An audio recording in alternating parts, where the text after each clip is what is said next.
Now we've tried for years to do a story on the brine shrimpers on the Great Salt Lake, and those guys do not want to give you access. Have you ever been able to get to know those guys? I mean, obviously this guy. I know some of the old school guys. Ron Johnson, is that his name? I think he still has a huge company. It's still a big operation. There are a few people, and I'm not going to go into that right now because I'm actually working on a brine shrimp story. Oh, okay. And so I don't want to sour any relationship that I'm trying to forge. But they are.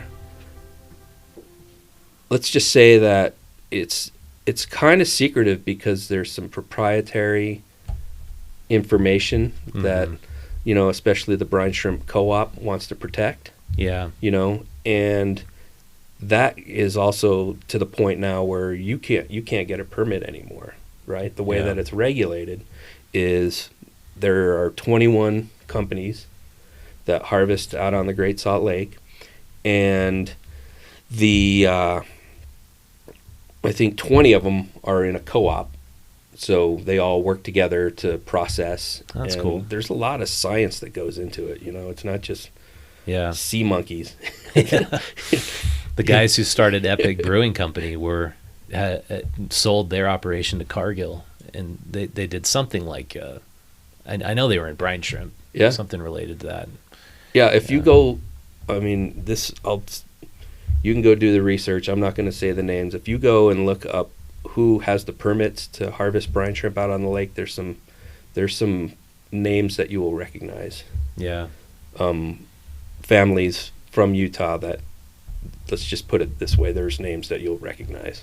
Okay. And so we can talk about this a little bit off camera. Yeah. It's something that's been pretty fascinating for years because one of our best longtime writers is like, Rich, I want to do a story, a brine shrimp captain.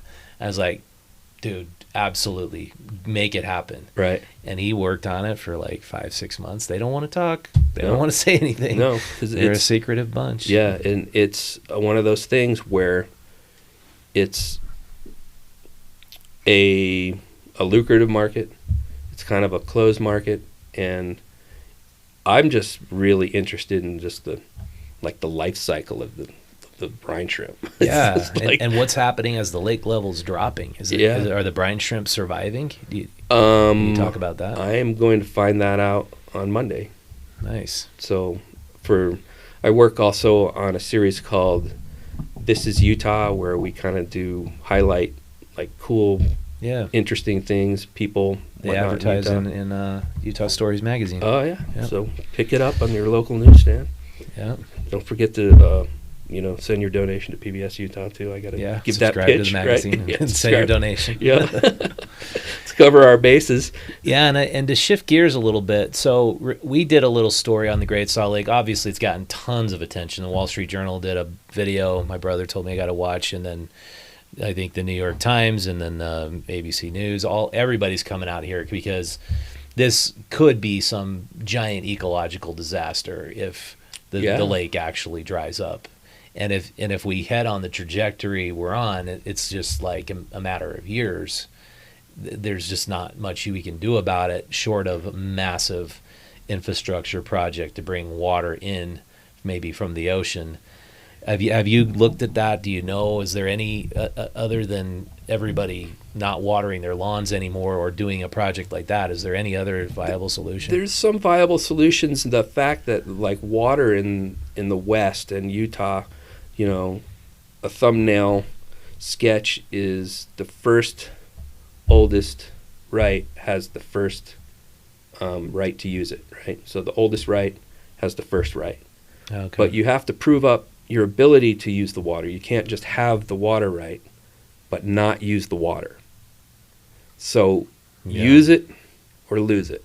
Mm-hmm. So then that contributes to the fact that if I want to keep this valuable commodity that is a water right, I have to use that water for whatever, and a lot of it goes to agriculture. 85%, right? Right, and so there needs to be, and I think the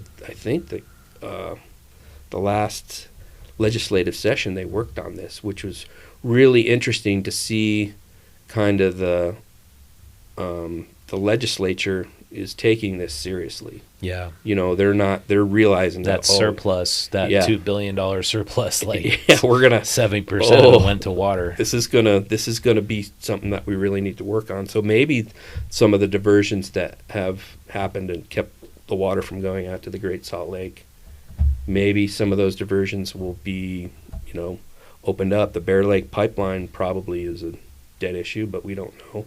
Mm-hmm. And again, it's funny that we're sitting here talking because in my 30 years of doing documentaries at the PBS Utah, I've touched on all kinds of stories, so I can pretty much yammer on about any issue if you want to go, cool. So that's kind of one of the lucky ends of my my job. I mean, that's why I love it and keep doing it. I just like research, fun. And I'm curious, and I enjoy that kind of a thing. So.